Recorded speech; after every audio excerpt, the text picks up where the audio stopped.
social sciences, teaching This methods, meeting is being recorded. and their role in helping students meet the challenges of a changing global environment. Now, we're very excited tonight to have education leaders join us from the Ministry of Education, from Zayed University, from United Arab Emirates University, the Emirates School Establishment, and ADIC, alongside other esteemed educational institutions.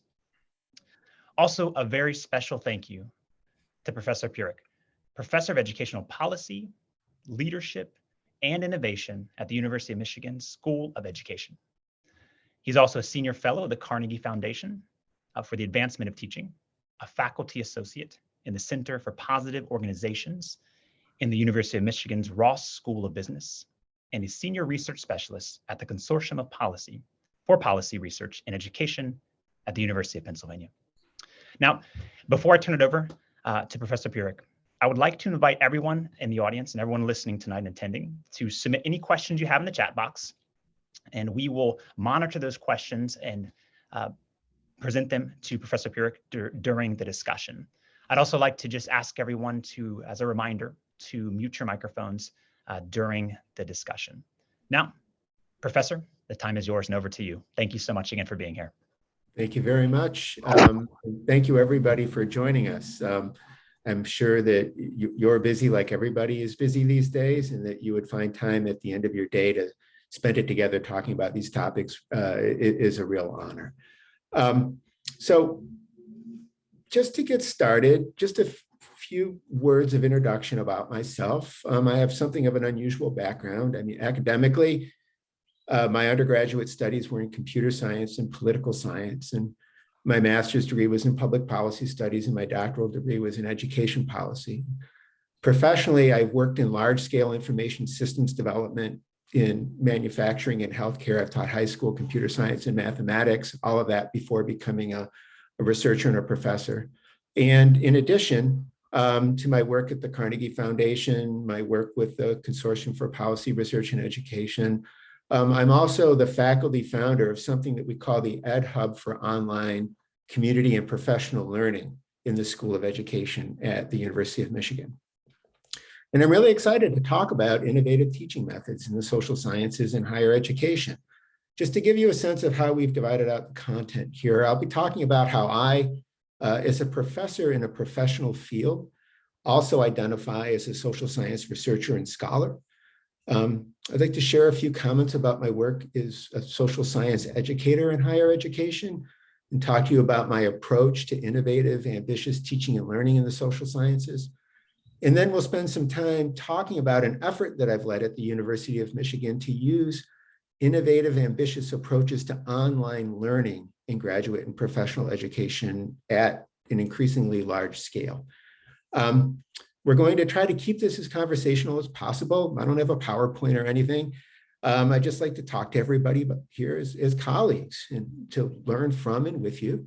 At several points, we'll be stopping and taking questions and answers along the way so that we don't have to stack those up to the very end and to create the sort of conversational dynamic that we're hoping for. But we will have extra time at the end for any questions or thoughts or perspectives of your own that you'd like to share. So again, thanks for joining us. So just a few words to start about my identification as a social science researcher, because we're talking about innovative teaching methods in the social sciences.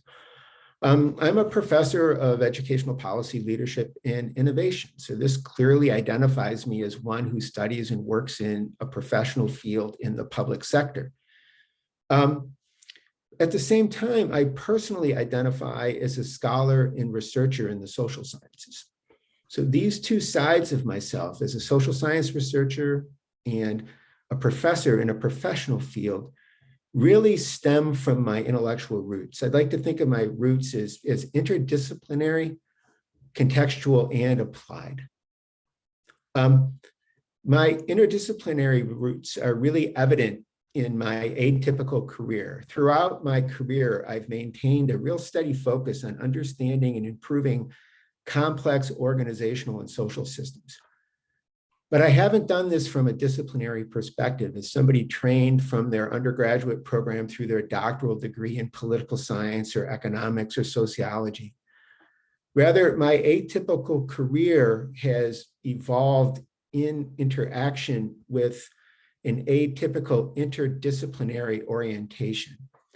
As an undergraduate studying computer science, I focused on the development of large-scale information systems in organizations. But my parallel major in political science had me studying theoretical perspectives on the large-scale social systems in which these organizations are located. My master's work in public policy had me sharpening disciplinary orientations in political science and econ and sociology. But at the same time, they introduced me to policy studies and organizational studies as interdisciplinary fields from which to study systems at the macro, the meso, and the micro level. And with my doctoral degree, and since then, I've continued to leverage policy studies, organizational studies, and increasingly the learning sciences to study large-scale, multi-level social systems. The addition of the learning sciences really hints at something that's important in my work, and that is I'm trying to understand how these systems learn and evolve over time. And my methodological orientation has evolved in interaction with sort of my conceptual theoretical roots. With a strong background in computer science and mathematics, my early methods work was all quantitative, focused chiefly on measurement and on multi-level causal modeling. My background in systems analysis drew me into qualitative methods of embedded organizational participatory research. And I've recently been doing, well, for the past 10 years, quite a lot of work on what we call improvement research as a form of collaborative practice-based analysis, design, evaluation, and problem solving. So as you see, I've got this kind of atypical background and this interdisciplinary orientation that really begins to make up who I am. But all of this has been really deeply contextual. I haven't spent my career working in the academy. I've spent quite a lot of time actually grounded in the contexts that I'm trying to understand and improve. This began early in my career with my work in systems analysis and my work in healthcare and manufacturing. It included my work as a high school teacher embedded in a local system, embedded in a state system. And it continues in my work as a professor. Much of my work has me embedding and working in schools, local districts, non-governmental organizations, policy contexts, both as a researcher trying to understand them, and as a collaborator and an advisor in improving them. And in the United States, the public enterprise is a fascinating, complex, multi-level context for this work. At the macro level, we have a very sprawling system fragmented across federal and state governments, across universities, commercial organizations, non-governmental organizations, all serving public education. It's only loosely coordinated by a mix of government, professional, market, cultural influences, but it's sprawling, fragmented, and very weakly coordinated. The meso level of organization in public education includes what we call local districts, regional agencies and authorities, and cross-district, cross-regional networks who leverage macro-level dynamics to begin fashioning constraints and resources to support the work of teaching and learning. And at the micro level in schools and classrooms, we see the long-linked 13-year process of supporting the academic development, social development, and well-being of students as they grow from children to adults. So again, like it's an interdisciplinary organization in a fascinating context. But my work is also applied, as you've likely heard throughout. I haven't been working in these systems only to understand them. I really want to make a difference in them. In public education, it's fascinating and intellectually rich in its own right.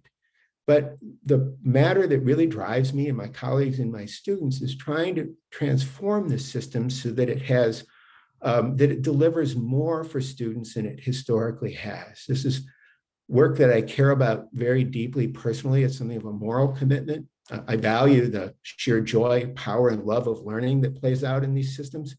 And I really recognize the social, political, and economic importance of public education, and that really drives my desire to improve it. So this is sort of my work as a professor. Again, it's interdisciplinary, it's deeply contextual. but it's also grounded in real efforts to make a difference.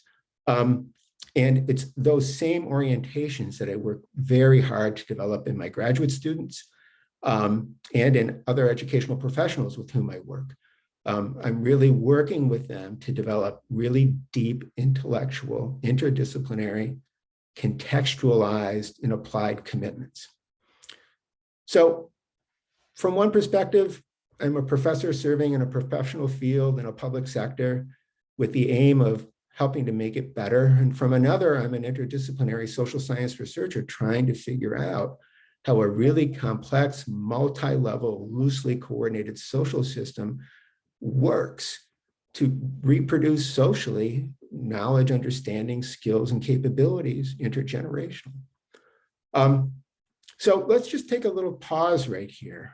That's a lot about me. You can make some inferences about the work context in which I'm located at the University of Michigan. But as I was sketching those comments, I started to wonder about everybody who's with us today and your lives in your work as professors, researchers, educational professionals. Do you have opportunities for the types of interdisciplinary engagement that I'm talking about here, or do you work in contexts that make clear distinctions between academics and professionals and between the disciplines and interdisciplinary work? Are there organizational or status differences that keep those things apart? And what is it about the context in which you work that really shape how you orient and identify yourselves as researchers and professionals? So I thought it'd be fun to take a few minutes to just do a little check-in on those points, to hear what you're thinking, and then so I can better understand you before I begin to talk about how I work within this space to really take on my role as a teacher. So Miguel, I'll need a little bit of help here. Absolutely. So those are great questions, Professor. And I'd like to encourage everyone, feel free to use the chat, or if you would like, you could also open up your mic and ask a question directly, or share, I should say, some information directly. So feel free. I'll monitor the chat and I'm happy to read those questions or comments, but feel free as well to open your mics. The time is open to anyone in the group.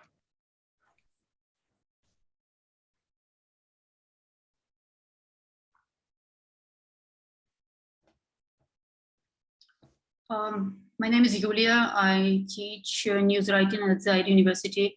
To be honest, I feel like I'm more going deeper into teaching writing. So because I'm teaching non-native speakers, I feel like I have to explore how to teach language too, not just how to teach news. And so I really don't feel like I'm spreading wider. I'm kind of focusing on one goal to make sure that students learn how to write.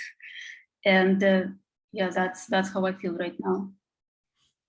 Is that the specific focus of your academic work, or is that something that's arising because as you work with students, that's where they need the most support and help? Yes, yeah, I would say I used to teach as a doctoral student at Missouri School of Journalism. So it was a very different environment. And so here, really, I just feel the need for students to, that's what they needed. So I'm trying to adjust. Yeah, I'm going to talk a little bit about that in a few, because it's one of the things that I've learned in my next set of comments is, as I increase the ambitions of my own instruction so that students engage the type of work that I'm talking about, it really requires a sort of parallel curriculum where I work with them on learning how to read again and learning how to write again, learning how to talk again. Yeah. I hear you. Yeah. Thank you. All right, then I'll go next. I'm Fathi Finish from Mubadala Investment Company.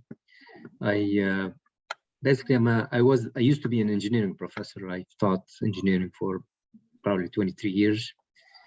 And what I see right now in the STEM world, science, engineering, technology, and math, there is a lack of humanity and social sciences content that we need to incorporate in technical programs, such as engineering and science. So really what attracted me to your presentation is the title of Innovative Teaching Methods. So I think there is a need to integrate more humanity and social science classes in technical curriculum. And I'm really looking for ways to do that and to help, because we receive people in the industry who are not maybe know how to do the numbers, but are not well aware of issues that are very critical to succeed in a technical job. It's one place that I personally have, well, there are two places where I've seen what you're talking about. One is in our university, our engineering school really tries to do a lot to support STEM education in public education. But they don't really understand the social political context in which they're trying to work, and things that make perfect sense to them as engineers can sometimes make very little sense in the communities they're trying to support with the people they're trying to help. And so their own sort of orientation has been sort of disconnected from the communities and the students that they feel most need their support. And so they'll struggle for these reasons in really formidable ways. And they learn the hard way, not intentionally in the context of schools and their engineering courses and curricula, but from a kind of hard knocks experiential learning as they kind of stumble on themselves. And another case here where you see this a little bit is the complex work in and around environment and sustainability, that there's a science to all of that. It's not STEM, as you say, but the intersection between the sort of science of the environment and the social systems in which people need to take up those understandings. There's sometimes, at least with the people I work with here, there can be a disconnect there. And it's just another case where sort of locating technical expertise in complex social contexts becomes really, really important.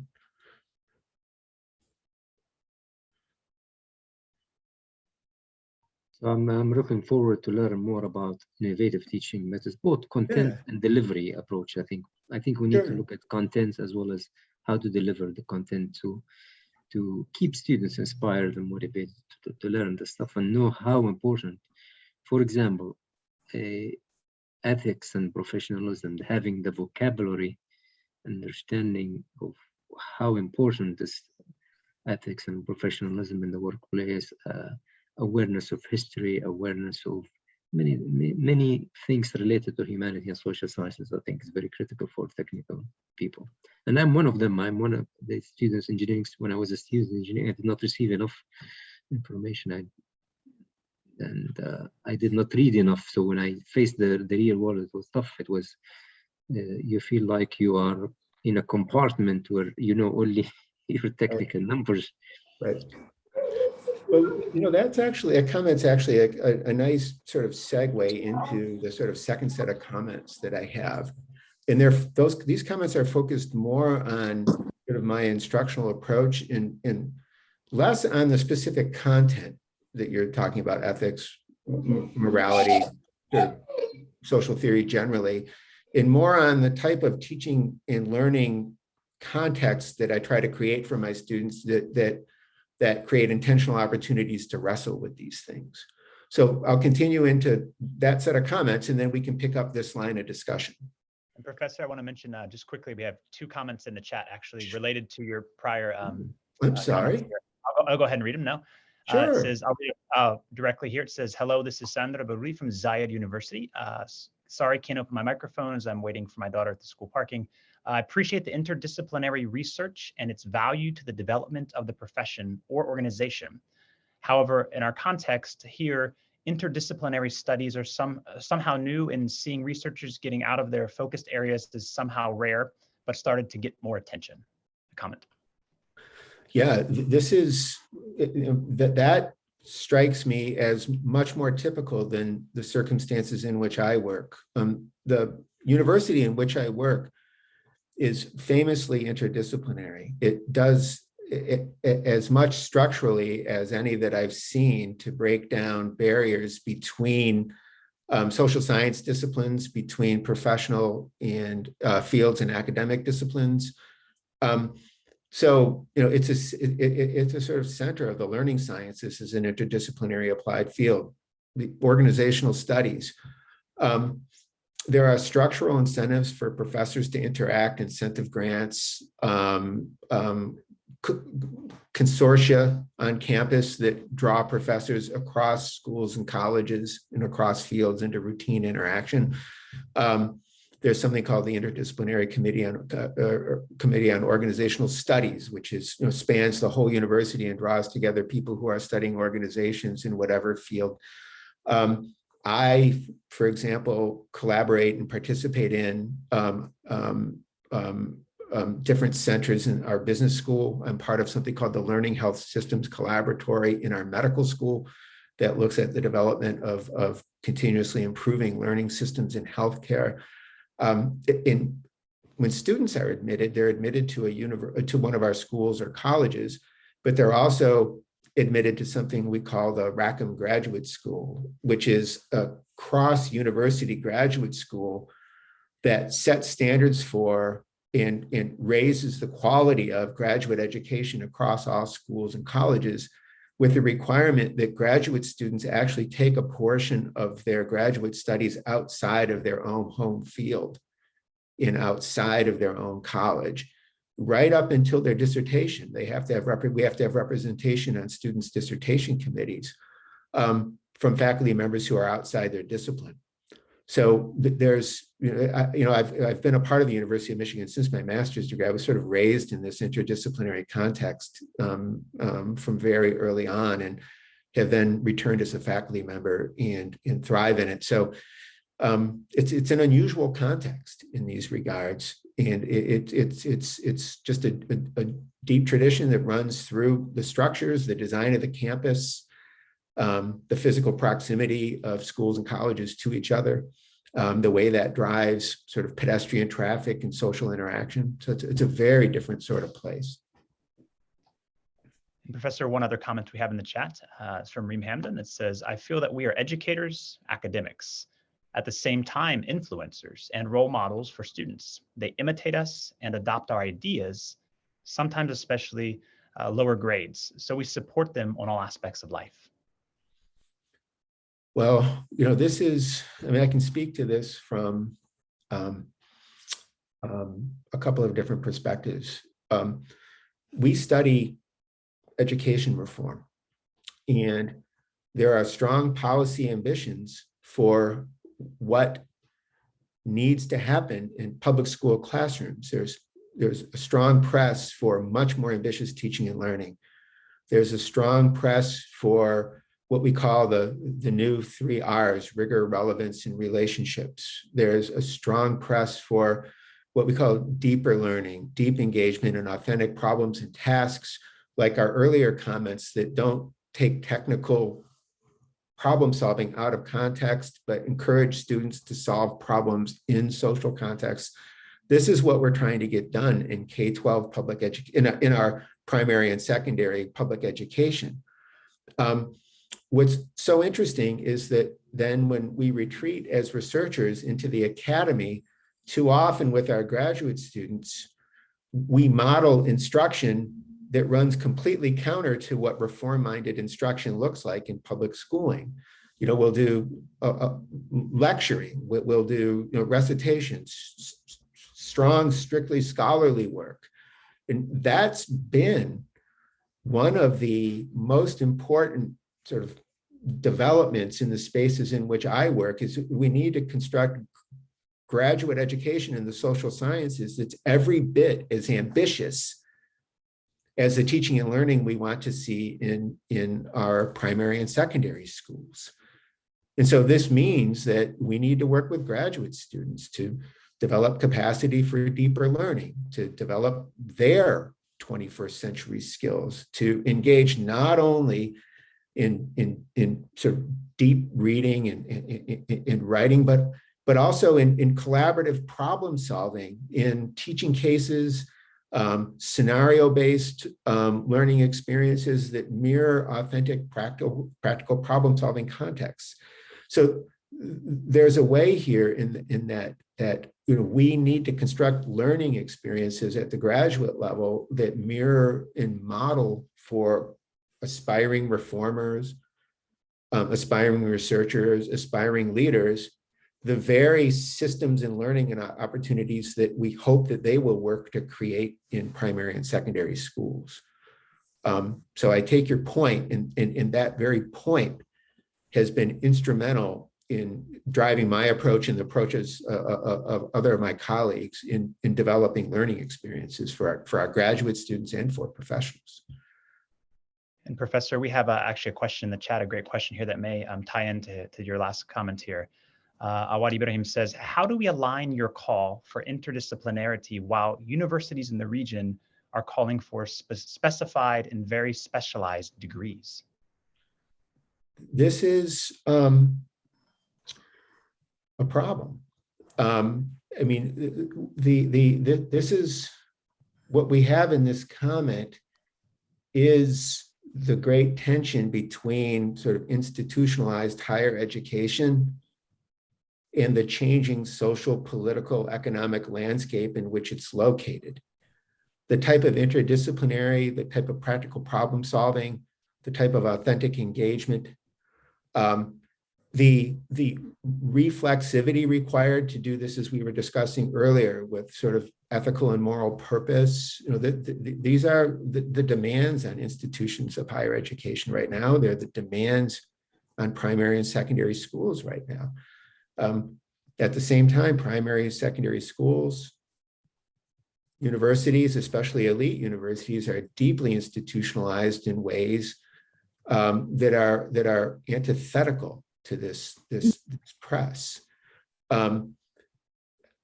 I'll be honest, I work on trying to do this sort of institutional disruption and field building in the K-12, in our primary and secondary schools and in higher education.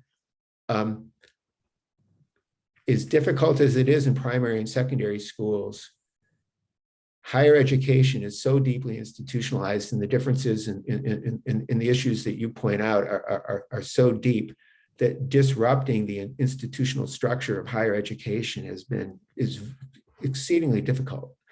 And it's for that reason that as we try to do more creative and ambitious teaching and learning in our institution, we created a brand new unit that we call the Center, the Ed Hub for Community and Professional Learning, that we intentionally located outside of the institutional structure of our own school to liberate it from some of the constraints that prevent this type of interdisciplinary work. We think of it as a kind of incubator or a kind of skunkworks operation that needs to be dissociated from all the things that you know and that I know complicate people who share these ideas about how universities need to respond to the social and policy press. It liberates us from those and creates some space in which to begin working differently. So that's one way we've taken this on, is to not work within the institutional structure, but to create space outside of it to begin doing this type of work. That's why you'll see in across all the places that I'm involved, you'll see in my CV, you don't see that I was a department chair, then an associate dean, then all my involvement has been in these collaborative centers that are themselves located out of the institutional structure of the university and even beyond the university, consortia, foundations, and others. Thank you, Professor. That's the last comment in the chat for the moment. Thank you. Man, these are terrific. And we're starting to... I just would like to add something. Sure.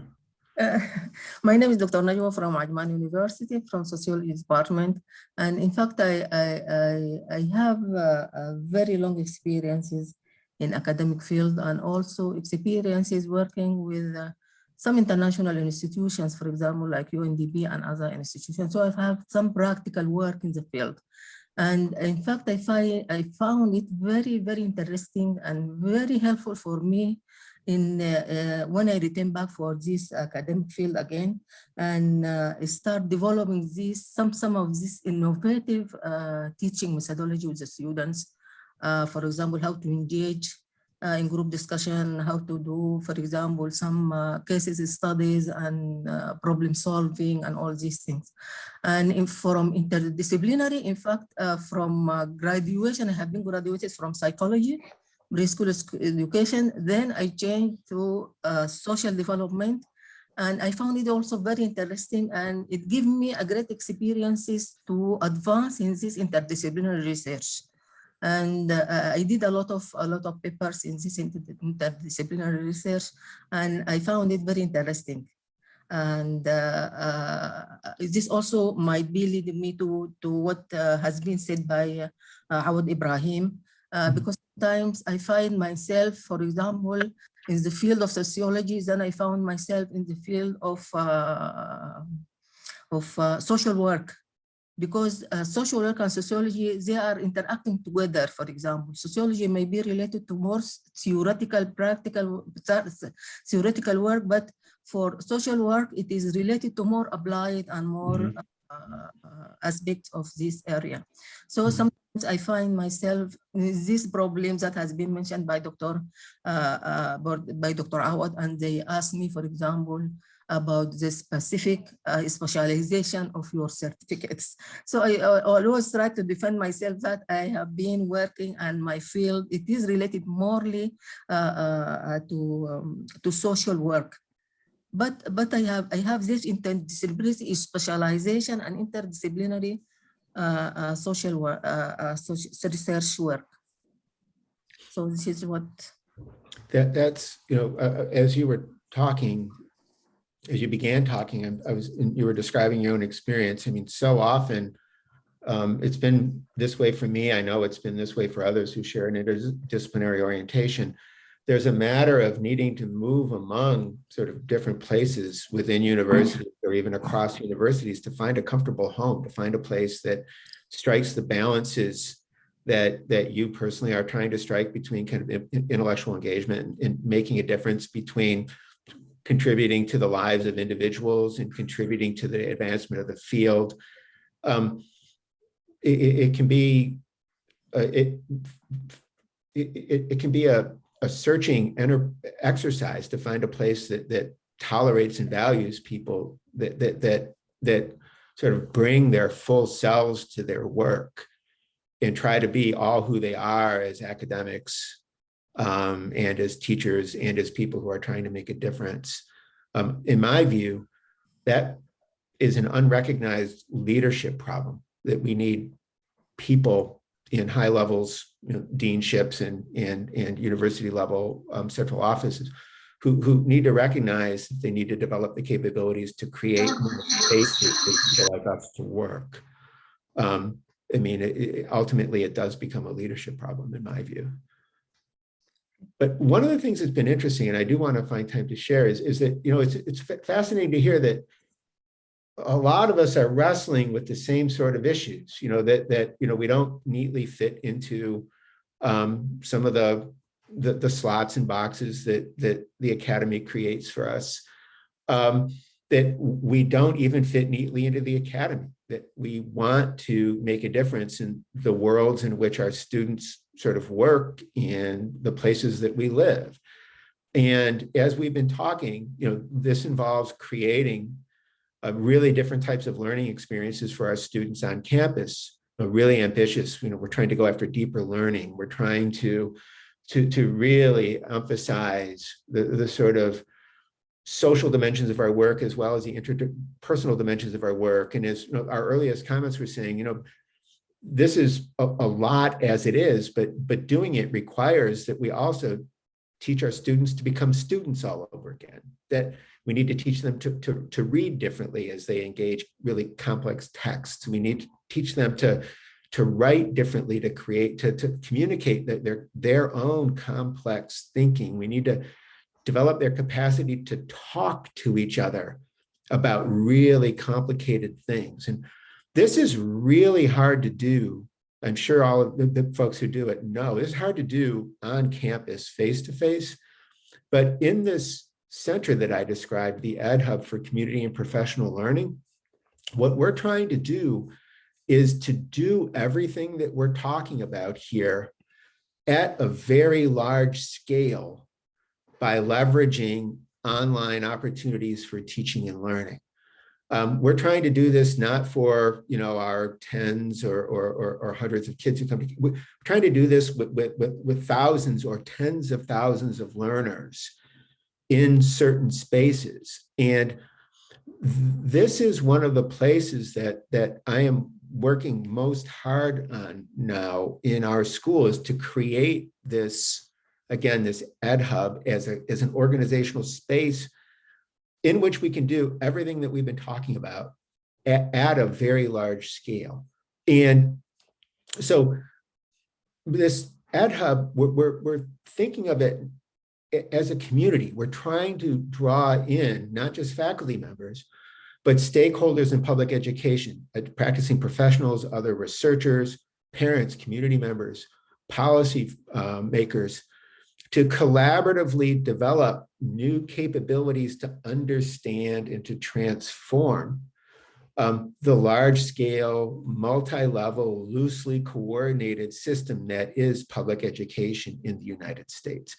So we're doing this sort of countercultural work at a very large scale. That's what we're trying to do. And so, this sets up some real tensions in that, as many people know, especially people who've worked in massive open online courses, the online space can be fairly straightforward as a media through which to do old-fashioned teaching, knowledge transmission, didactic instruction, student as recipient of information. But using the online space for this type of socially engaged, community-focused, practice-based work is to try to work against the nature of large-scale online teaching and learning. But that's what we're trying to do. And in doing it, we're building on what we view as a fairly successful pilot initiative. Starting back in 2016 and then rolling through the present. And we had an opportunity to collaborate with edX, which is one of the big online platforms, to develop what at the time edX was calling a micromasters program, a new type of micro-credential that provided upskilling, practice-focused learning for educational professionals in sort of new growth areas. And designing that as a way to also ramp these professionals into advanced degrees in universities. So the pressure there, the tension was in creating new types of massive open online courses that sort of satisfied the sort of fundamental understandings that many people hold about what it really means to engage in an online class in a kind of knowledge transmission way, sort of balance that against the idea that we want to use these courses to pull people into campus-based, rigorous graduate programs. And we went in on this. We developed a series of massive open online courses called Leading Educational Innovation and Improvement. These were a set of courses designed in alignment with a big policy and reform movement in the United States that's centered on developing capacity for innovation and improvement in schools and in local districts. This policy press is requiring lots of upskilling of existing professionals. It's requiring new ways of preparing aspiring professionals in education. And it's requiring that we retool researchers to support the development of capacity for innovation and improvement in local sites.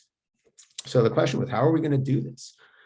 And so we stepped back and we developed an instructional model that we thought might balance what most people expect from massive open online courses, which is kind of knowledge transmission, with this kind of community engaged professional learning. We call the model self-directed community supported learning. It begins, every lesson begins with a kind of presentation component that features the same sort of video-based content that you would expect in a massive open online course. But from there, it goes to what we call an enrichment component that takes students on a guided tour of the internet to see how other people in other places are engaging the very content that they're working on.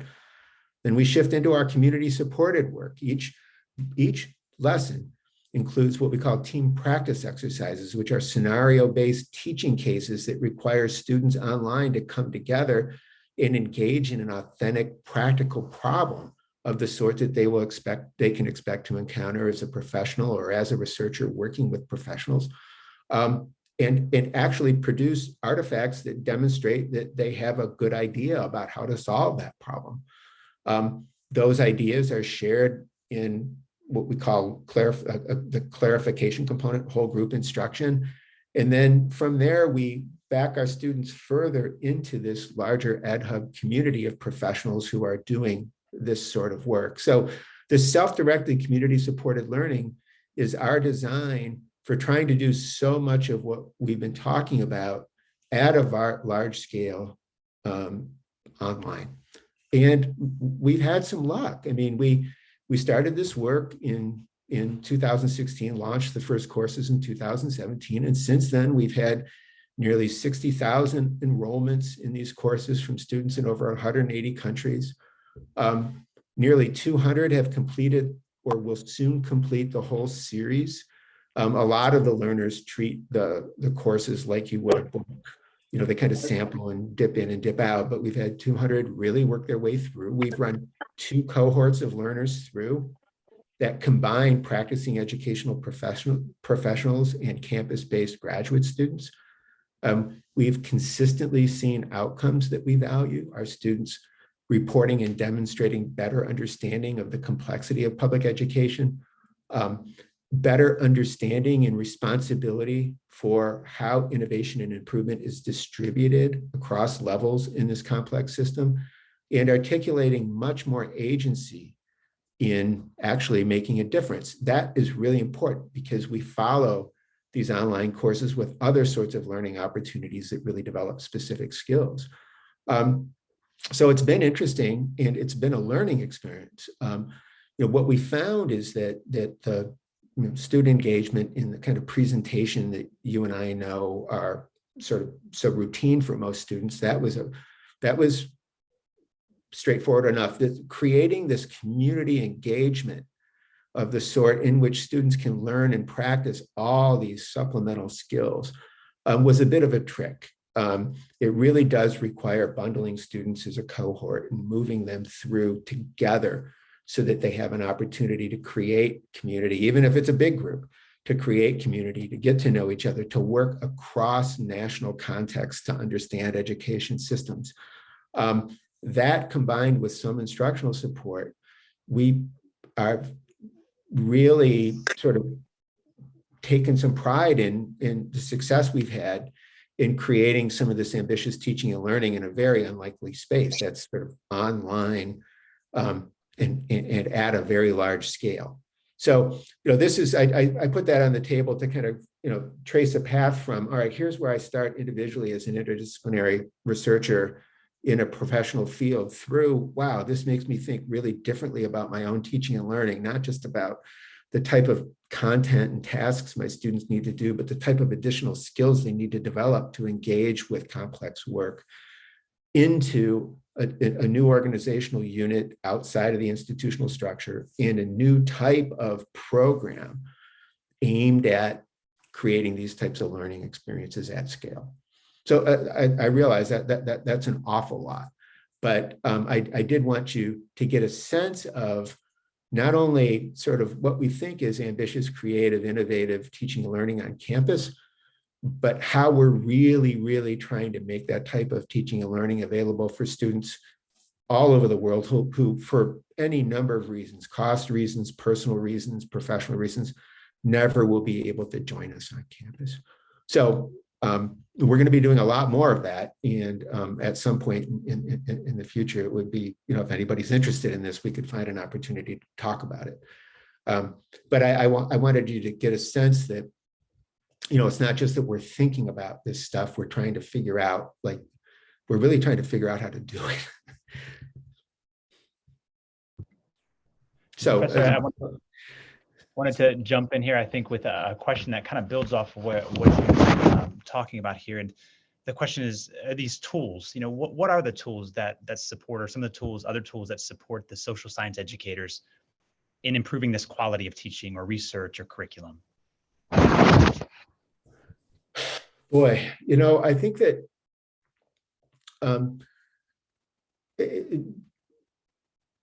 if we can generalize from tools to what types of resources generally, I think that you can't do this by yourself. We need to, in the United States, we would call community of practice. You need to build a community of people who trying to learn and to teach in these ways.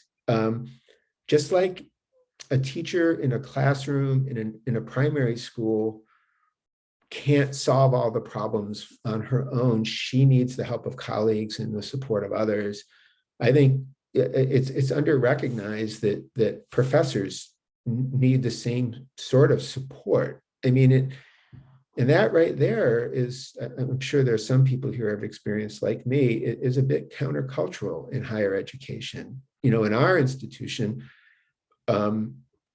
there's a strong value put on teaching and learning and some supports for professors in getting better at their work.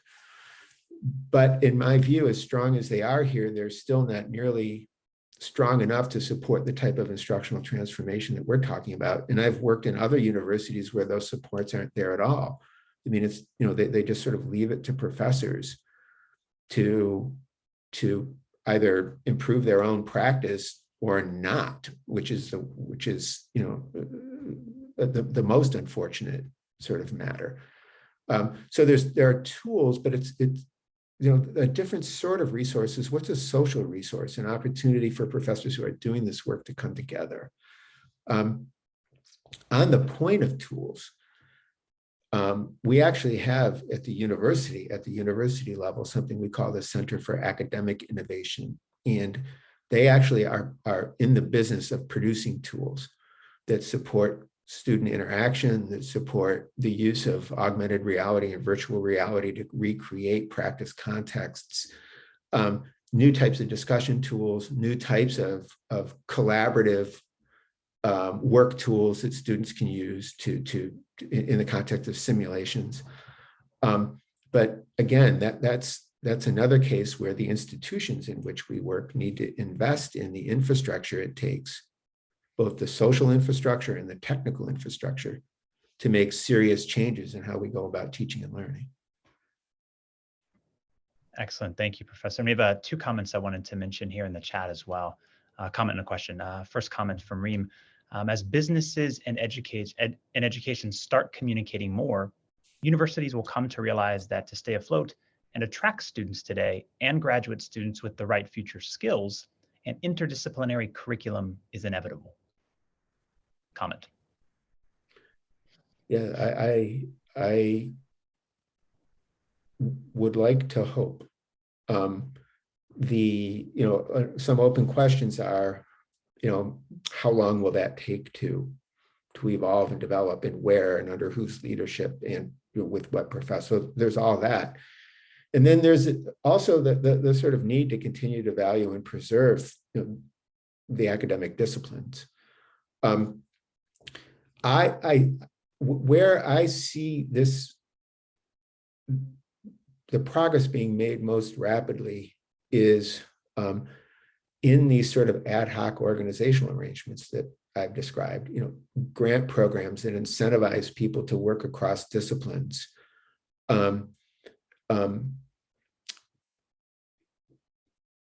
New units within schools and colleges that have institutional support to draw people together to work in new ways. The strongest example of that we have at the University of Michigan, I mentioned a few minutes ago, there's this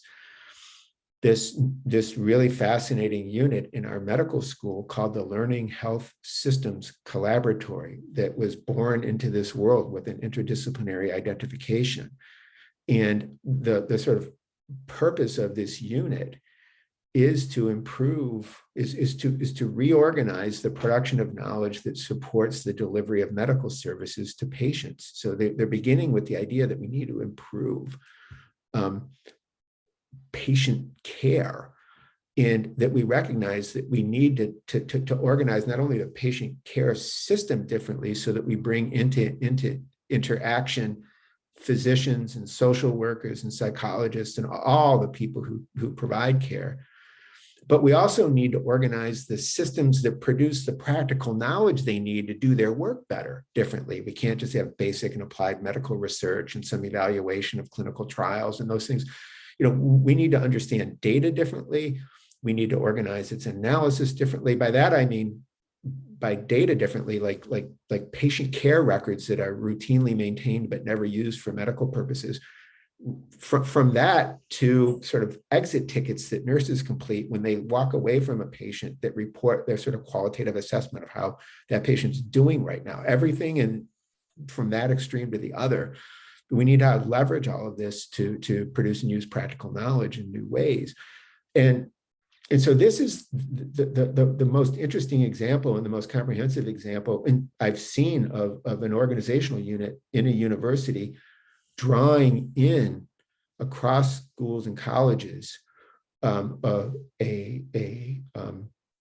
critical mass of people who are trying to learn to work in these new ways. They produce degree programs that are interdisciplinary around this, that span the School of Education, the medical school, our School of Information.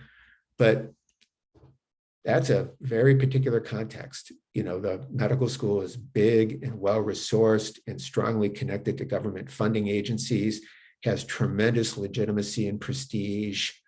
The matter is, how can we do this sort of work in other domains of human service that lacks some of those sort of strong advantages and privileges?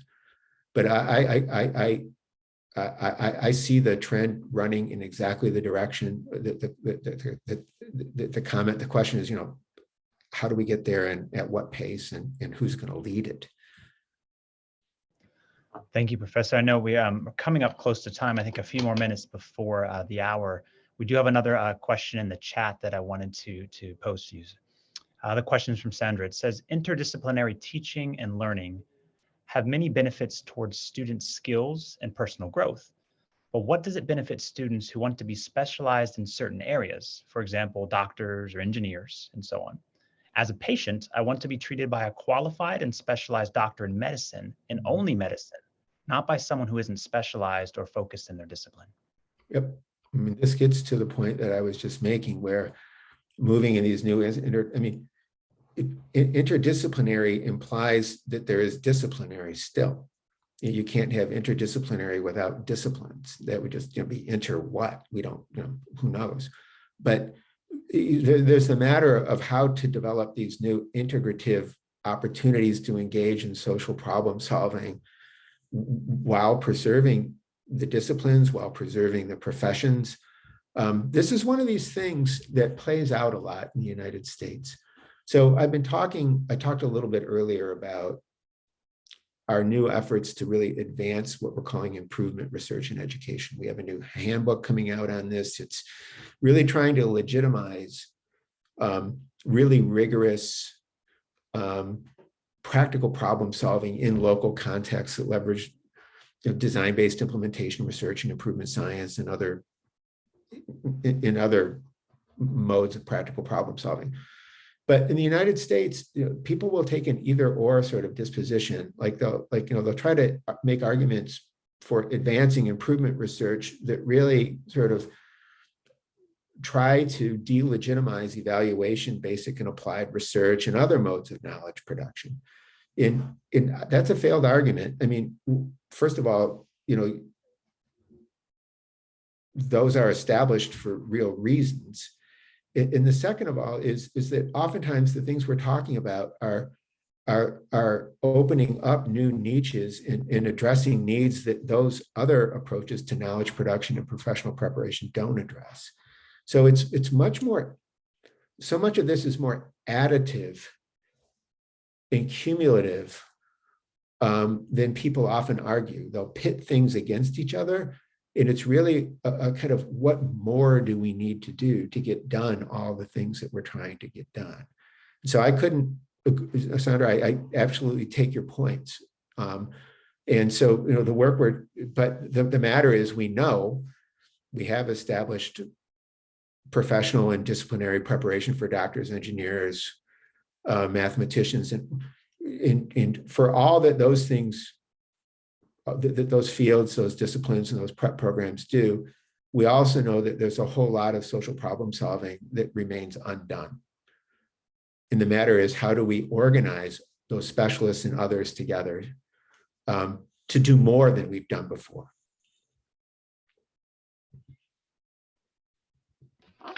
Excellent. Thank you. That's fantastic. I want to open up, I know we're coming up on time here, but I just want to open up, see if there's any more questions. It's been a fantastic conversation, both from the chat and also participation from those attending. Any questions, additional questions here as we come to a close?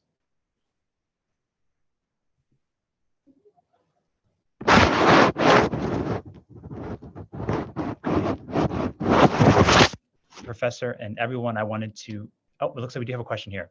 Fantastic. Gentleman here. Let's see.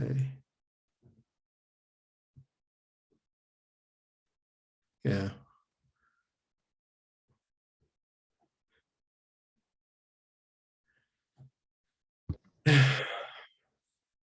Well, I don't think that, I'm reading the chat.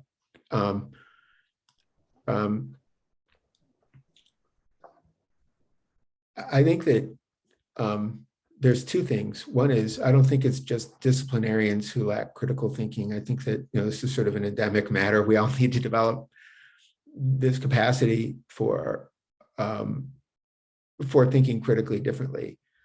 Something equally missing, in my view, is that we often lack capability for empathetical thinking. Like we will, my graduate students will go out into, they pride themselves in sort of being top-notch critical thinkers, and they'll go into systems and they'll tell you everything that's wrong with those systems, So they're expert critical thinkers, and they can deconstruct and tell you everything that's wrong. But they struggle to go in and tell you what makes sense and how it works, and why some students or some teachers or some leaders are thriving, and why there are positive outliers, and why the people who belong to these systems value them and want to be a part of them, despite the fact that some of them are underperforming. The same sort of lack of kind of balance between the critical and the empathetic with my graduate students shows up in their reading. They'll try to read a text, and they'll pride themselves in critically deconstructing it and telling you everything that's flawed about the argument.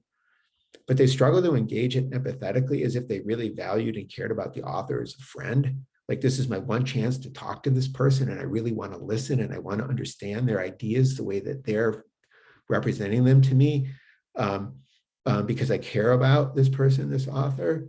So this general lack of critical thinking, I think, is an issue in that as related to problem solving, but so too is this sort of empathy and empathetical thinking. This is very central to this organization I belong to called the Center for the Study of Positive Organizations, or the Center for Positive Organizational Scholarship. The ethos of this center is that it's just as hard to figure out how organizations and systems work in positive ways as it is to really deconstruct and understand why they struggle and fail. And we need to develop people's capacity to really appreciate and value the systems and organizations and world in which they work, in order to identify its strengths and build on those, and not make those sort of collateral damage when we try to go in and fix things without ever taking the time to value them. It's Great, Professor. Thank you very much. Thank you to everyone this evening for your time. And we hope that you've taken away a lot of great insights and resources that you can apply as you move forward, as well as educators. A big thank you to you, Professor, for sharing your expertise on these innovative ways educators can use to reform their teaching methods in social sciences. And here at the U.S. mission to the UAE, we continue to engage with educational institution representatives to expand the ties between the U.S. and the UAE. And our education partnerships with the UAE are extremely important for building institutional capacity and economic development, and for preparing youth for careers of the future. So in closing, the U.S. mission here is always open to ideas on how to expand institutional ties between our two countries, and we'd welcome ideas from those who've attended this evening as well. And I want to mention as well as if those who are attending, if you're interested in receiving future updates about other sessions in the future of virtual sessions, and if we don't have your contact information, if you'd like to share that, please put it into the chat. You can do that either in the group chat or privately to AD Cultural Events here in the Zoom chat, and we will get your information to make sure you're aware of future events as well. But again, thank you everyone. Thank you, Professor, for this evening. And with that, we will conclude. Thank you very much, everybody. The wonder of this is that somehow I can sit in my 3rd bedroom little office at home with my Zoom background on and connect with people who feel close and who are engaged in all the sorts of things that I'm engaged in. I mean, it's possible to do this sort of thing and miss the wonder and marvel of it all. That you took time out of the end of your day and helped me open my day with some really terrific discussion about how we can all organize in new ways to make a difference is really terrific. So thanks for finding time to hang out today. I really appreciate it. Thank you very much. Thanks, everybody. Thank you all. Thank you, Dr. Don. Thank you.